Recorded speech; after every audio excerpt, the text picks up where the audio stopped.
अस्सलाम वालेकुम जी, की हाल चाल हो? ठीक ठाक हो जी? हो सब वधिया। उम्मीद है भी अल्लाह पाक तैनूं सेहत तंदुरुस्ती दी हुई तो अल्लाह पाक तेरी रोजियां दे विच बरकत पावे। अच्छा जी, असी स्टिचिंग का काम करते हैं तो है मेरे सामने जी एक किलो का पीस हाँ, ठीक है। डबल नीडल हुंदा वा, डबल नीडल मशीन वा उहदे नाल इह हुंदा वा, ठीक है।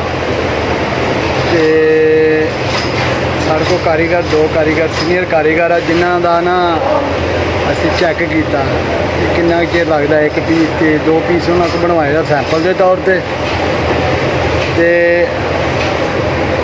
यह चैक करो जरा, यह होंदा जो डबल नीडल।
अच्छा जी, ये स्टिचिंग का काम आ, असी ऑपरेटर पावा, साडा ठेका कोई नहीं गा, ठीक है।